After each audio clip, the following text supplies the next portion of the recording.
الحمدللہ وحدہ والصلاة والسلام علی من لا نبی بعدہ اما بعد فاعوذ باللہ من الشیطان الرجیم بسم اللہ الرحمن الرحیم فَأَمَّا مَنْ أُوتِيَ كِتَابَهُ بِيَمِينِهِ فَيَقُولُ هَاؤُمُ اقْرَءُوا كِتَابِيَهْ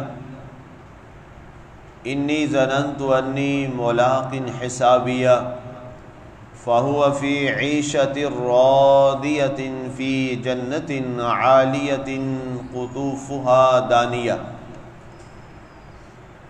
بس جس کا نامہ اعمال دائیں ہاتھ میں دیا جائے گا وہ خوشی سے پکار اٹھے گا، لو یہ رہا میرا نامہ اعمال، اسے پڑھ لو۔ میں یہی گمان کیا کرتا تھا کہ میرا احتساب ضرور ہوگا، سو اس کی سکونت اور معاش مسرتوں اور خوشیوں میں ڈوبا ہوگا، اونچے اور بلند باغوں میں جس کے خوشے جھکے ہوئے قریب ہوں گے۔ آج ہماری سورہ الحاقہ کی آیہ مبارکہ نمبر 23 تک کی تلاوت و ترجمہ کا شرف نصیب ہوا۔ سامعین، کل ہماری گفتگو اس حوالہ سے چل رہی تھی کہ اللہ تعالیٰ کے حضور تم سب پیش کیے جاؤ گے اور کچھ مخفی اور چھپا نہیں رہے گا جو تم نے عمل کیا۔ اس کے بعد اللہ تعالیٰ نے فَأَمَّا سے اس کی آگے وضاحت فرمائی ہے۔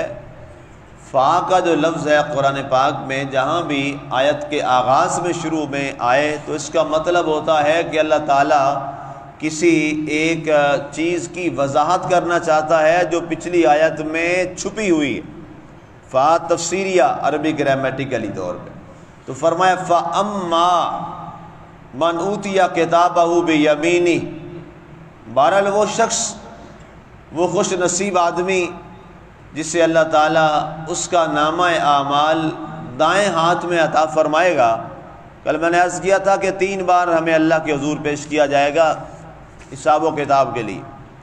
پہلے سوال، پھر اس کا جواب مانگا جائے گا اور پھر اس کے بعد اس حساب سے نامہ اعمال تھمایا جائے گا۔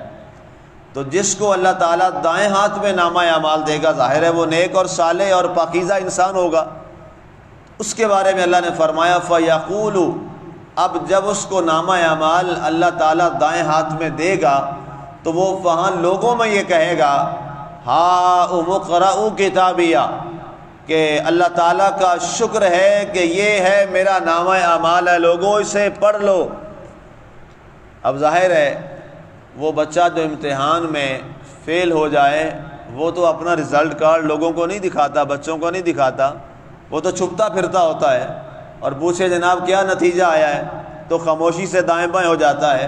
اور جس کو اللہ تعالیٰ نے کامیاب کیا ہو یا اسکول کالج ٹاپ کیا ہو، بورڈ ٹاپ کیا ہو، تو وہ ہر ایک کو اپنا نامہ اعمال، اپنا رزلٹ دکھاتا ہے۔ اس کا ماں باپ ہر ایک کو رزلٹ بتاتا پھرتا ہے، کیوں؟ اس کو اللہ تعالیٰ نے عزت سے نوازا کہ وہ اپنے امتحان میں کامیاب ہو گیا۔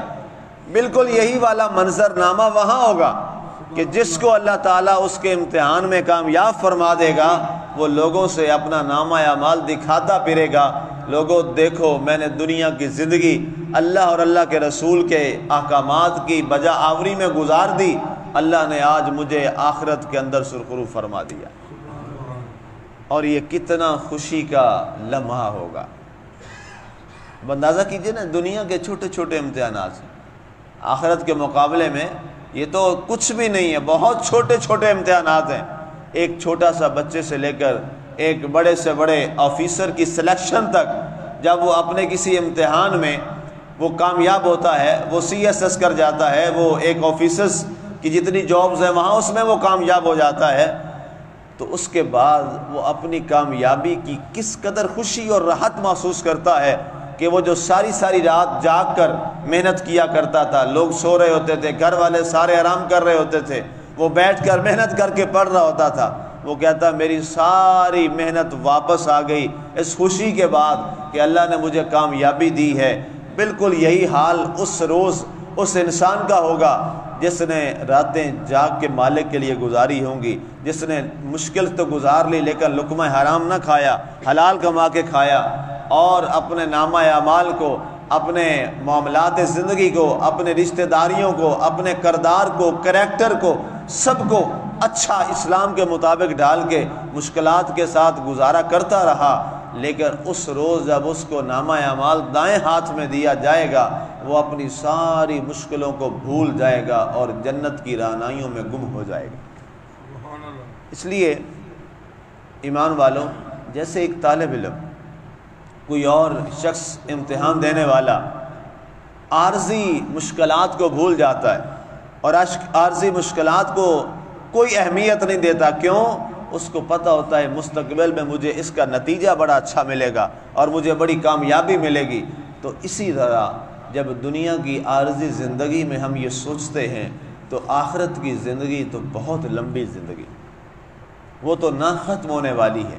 ہمیں ہمارے موٹو میں، ہمارے سوچ اور فکر میں آخرت کی زندگی رہنی چاہیے۔ جب کبھی دنیاوی نفع ہم دیکھیں اور اس میں اللہ کی ناراضی ہو، اللہ کے رسول کی ناراضی ہو، تو ہمیں فوری طور پہ اس کو چھوڑ دینا چاہیے۔ دنیا کے عارضی نفع کو ہمارے سامنے رب کی رضا ہونی چاہیے کہ آج عارضی طور پر تھوڑے سے نفع کے لیے میں یہ کام کر لوں گا، لیکن کل میرا اللہ مجھ سے ناراض ہو جائے گا، مجھے اس کی بجائے وہ کاروبار اور سودا کرنا چاہیے مالک سے کہ آج اگر تھوڑا سا میرا نفس ناراض ہو گیا تو خیر ہے، کوئی بات نہیں ہے، لیکن میرا خالق مجھ سے راضی ہو جائے گا۔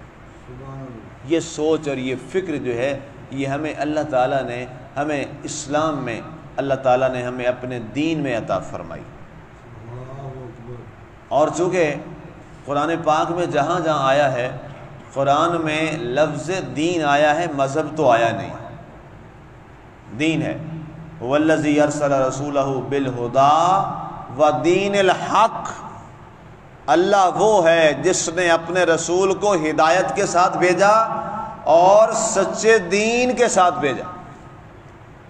ایک اور مقام پہ ارشاد فرمایا گیا، ان الدین عند اللہ الاسلام، بے شک اللہ کے ہاں دین کیا ہے؟ اسلام ہے۔ ایک اور جگہ پہ فرمایا وَمَن يَبْتَغِ غَيْرَ الدِّينِ، اور وہ کون شخص ہے جو دین کے علاوہ کوئی اور چیز چاہتا ہے۔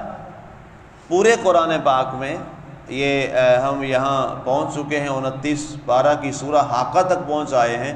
آپ نے یہاں تک پورا ایک ایک آیت کی تفسیر ترجمہ آپ نے جو ریگولر آ رہے سماعت کیا۔ ایک جگہ بھی آپ نے کبھی اس میں مذہب کا لفظ سنا ہے آیت مجھ سے؟ نہیں، آپ نے لفظ کو یاد سنا، مذہب کا لفظ قرآن میں نہیں آیا۔ دین کا آپ نے سنا ہوگا، دین کا لفظ قرآن میں آیا ہے، اور یہی مسلمان کو سمجھانے کی ضرورت ہے، یہی مسلمان کو سمجھانے کی ضرورت ہے کہ بھائی ہم مذہب والے نہیں ہیں، ہم دین والے ہیں۔ نماز، روزہ، یا پہلے یہودیت و عیسائیت میں کیا ہوتا تھا، لوگ جنگلوں میں چلے جاتے تھے، رہبانیت ہوتی تھی، یہ ساری عبادات ان کی ہوتی تھی، تو یہ کس میں آتا ہے؟ یہ مذہب میں آتا ہے۔ دین کیا ہے؟ دین مکمل ایک انسان کی معاشرتی زندگی، سمجھے میری بات؟ مسلمان ابھی تک اصل میں ہمیں الجھایا گیا ہے ایک پورے پلان کے تحت۔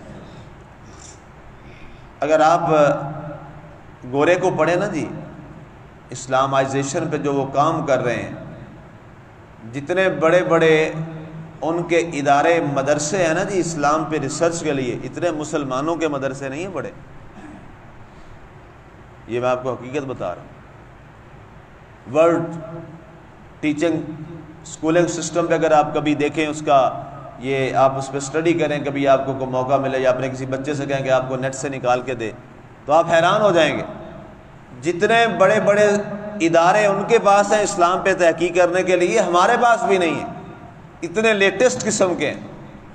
اور جب بھی ہم کو بڑی ہسٹری کی کتاب اٹھاتے ہیں، ریسرچ کی کتاب اٹھاتے ہیں اسلامائزیشن پر، تو ایک پروفیسر جس کا نام ڈاکٹر نکلسن ہے، سب سے زیادہ اسلام پر حوالے اور ہسٹری پر حوالے پروفیسر ڈاکٹر نکلسن کے آتے ہیں۔ میں بھی خود ایک ریسرچ پیپر کر رہا ہوں اس پہ، سب سے زیادہ حوالے اور تاریخ پہ اس نے کام کیا ہے، اسلام کی تاریخ پہ۔ کیا وجہ ہے؟ اس کے بعد وہ لکھتا ہے کہ ہمیں اس مسلمان سے کوئی پریشانی نہیں ہے جو مسجد میں 5 وقت نماز پڑھتا ہے، عبادات میں لگا رہتا ہے، حج کراتا ہے، عمرہ کراتا ہے، ہمیں اس مسلمان سے کوئی پریشانی نہیں۔ اس کا یہ جملہ ہے اپنا ذاتی، ہمیں اس مسلمان سے کوئی پریشانی نہیں۔ وہ مسلمان جو روزے رکھتا ہے ہمیں اس سے کوئی پریشانی نہیں۔ وہ مسلمان جو اپنے مال سے زکوٰۃ دے کے بس فارغ یہ ارکان ادا کر لیے اور تسبیح اور ٹوپی اور مسجد، بس ہمیں اس مسلمان سے پریشانی کوئی نہیں۔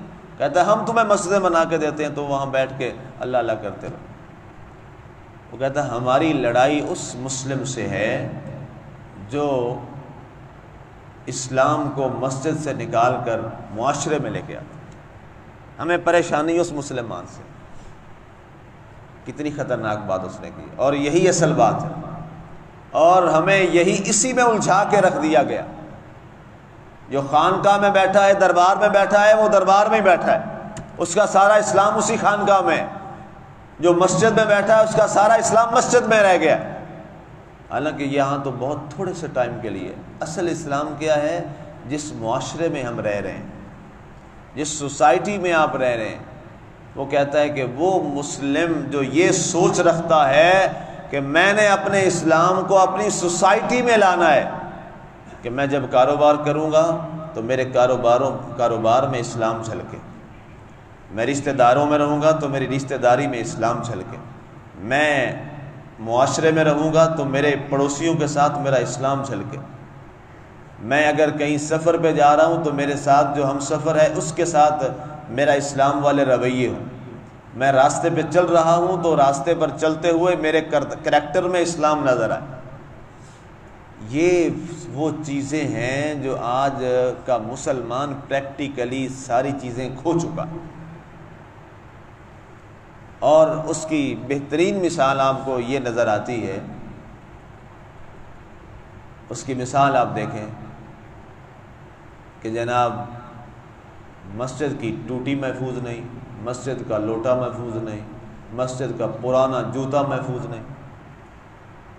یہ میں پچھلے دنوں کی بات بتاؤں، یہ مسجد میں یہ خان صاحب نے جوتے رکھوائے، آپ نے رکھوائے تھے نا جی؟ میں لائبریری سے دیکھ رہا ہوتا ہوں تو میں ان کا اظہار نہیں کر رہا نا، انہوں نے مجھے بتایا، ایک میں مثال دینے لگا، میں جا کے دیکھے، میں نے باقاعدہ گنے جوتے کتنے تھے کہ کتنے جوڑے ہیں، ان کسی کو نہیں پتہ، ہمارے خادم کو بھی نہیں پتہ، میں نے جا کے گنے، میں دیکھوں کہ یہ کتنے باقی رہتے ہیں۔ میں خود گیا وہاں گن کے آیا کتنے جوڑے تھے۔ اگلے دن میں گیا تو وہ سارے آگے سے نا کٹے ہوئے۔ اب میں نے سوچا کہ یہ کٹے کیوں ہیں، کس نے کاٹے ہیں مجھے نہیں پتا، کٹے ہوئے اس لیے ہوں گے، ظاہر ہے اس کی شکل بھدی ہو گئی، بڑے گندے لگ رہے تھے، پہلے پورے برابر تھے، نیو تھے، اس کے بعد وہ آگے سے پورے کٹ گئے، بڑے گندے لگنے لگے۔ یقین کریں میں وہاں 10 منٹ واش روم کے باہر کھڑا رہا، حالانکہ میں واش روم کا نہیں کرنے گیا۔ یہ چیزیں ہوتی ہیں، یہ سوچنا ہوتا ہے۔ آج میں اس کا ذکر کر رہا ہوں، کسی کو نہیں پتہ میری اس چیزوں کا دیکھنے کا، کسی کو نہ ان کو پتہ ہے، نہ خادم کو پتہ ہے، کسی کو آپ میں سے کسی کو نہیں پتہ۔ جب میں گیا ہوں میں اکیلا تھا، مسجد بند تھی، یقین کریں میں وہاں بیٹھ کے میں رو پڑا کہ یہ اس لیے کٹے ہیں کہ یہاں سے یہ باہر نہ جائیں، اس کے علاوہ تو کوئی اور وجہ نہیں بنتی۔ عیسائی آتے ہیں اس مسجد میں، ہندو آتے ہیں، کافر آتے ہیں، یہودی آتے ہیں، صرف مسلمان کی انٹری ہوتی ہے صلی اللہ کے گھر، اس کے علاوہ کوئی اور نہیں آتا۔ یہ بات پتہ ہے نا آپ سب کو؟ بس یہ اسلام وہ چاہتے ہیں کہ یہ والا اسلام مسلمان میں نہ آئے۔ اب میری بات سمجھ گئے؟ جس کو یقین آ جاتے وہاں دیکھ لینا واش روم، بلکہ آپ سارے یوز کرتے ہی ہوں گے۔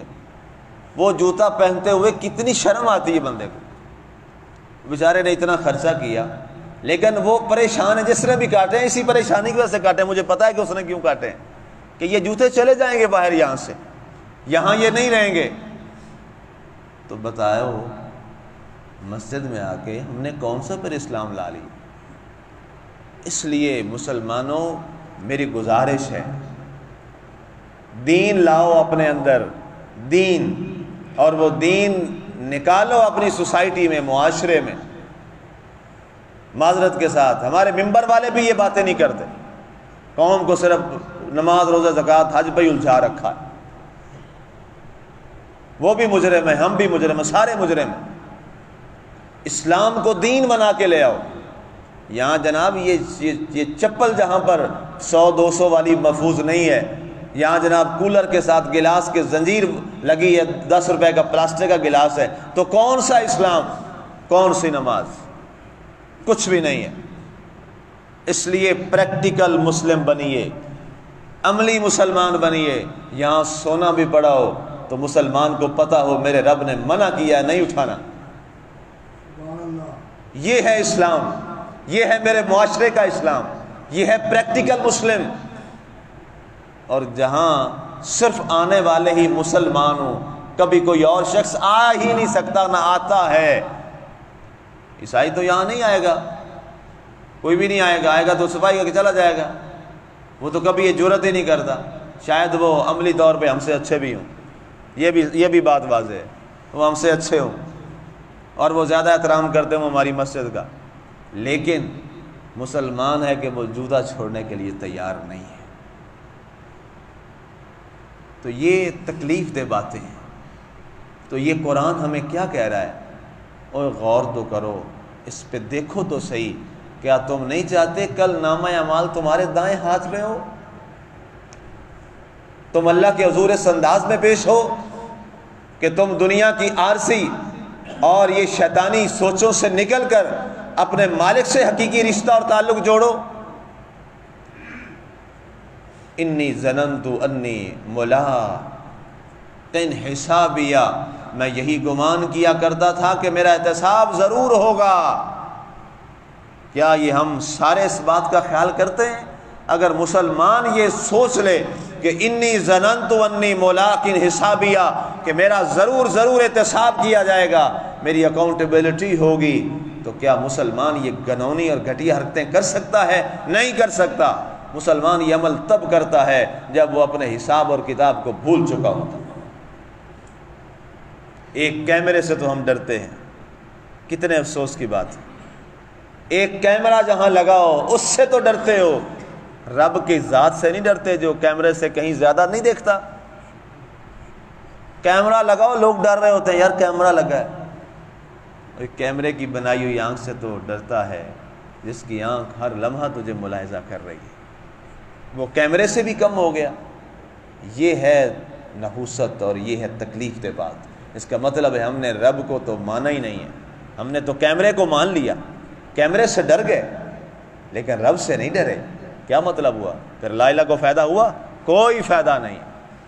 ہم نے رب کی اس حقیقت نگاہ کو تسلیم ہی نہیں کیا۔ مسلمانوں یہ حقیقتیں ہیں، نہیں ہیں تو مجھے کہہ دیں، آپ کو اجازت ہے کہ نہیں مفتی صاحب ایسی باتیں نہیں ہیں، اگر ہیں تو پھر سوچنا چاہیے، پھر لمحہ فکریہ۔ ہمارے وہ کمیٹی والا وہ کہتا ہے جی کیمرے لگوائیں شاید کو بہتری ہو جائے، تکلیف دہ ہے نا جی۔ اس کا مطلب ہے مسلمان کیمرے سے ڈر رہا ہے نا جی، اللہ سے تو نہ ڈرا۔ ایک ہسٹری میں پڑھ رہا تھا کہ مسجدیں کبھی مقفل نہیں ہوتی تھی، عبادت گاہ ہے نا، مسجد عبادت گاہ ہے اور عبادت گاہ کو کبھی تالا نہیں لگتا۔ اب سب سے بڑے بڑے تالے مسجدوں کو لگے ہوئے ہیں، سب سے بڑے تالے جو آپ نے گھروں میں بھی کبھی نہیں دیکھے ہوں گے، وہ کہاں پہ لگے ہوتے ہیں؟ مسجدوں میں۔ کیا وجہ ہے؟ صرف ایک ہی وجہ ہے، چیزیں نہ چوری ہو جائیں، یہی وجہ ہے نا جی، اس کے علاوہ اور تو کوئی وجہ نہیں۔ حالانکہ تاریخ اٹھا کے دیکھیے، اسلام میں کبھی عبادت گاہ کو تالا لگانے کی اجازت شرعی طور پہ نہیں ہے، یہ فتویٰ ہے۔ تو یہ کیوں ایسا ہوا؟ ہم مسلم کریکٹر لیس ہوئے، ہم نے اسلام کو دین نہیں بنایا، ہم نے مذہب بنایا، ہم نے مذہب بنایا دین کو۔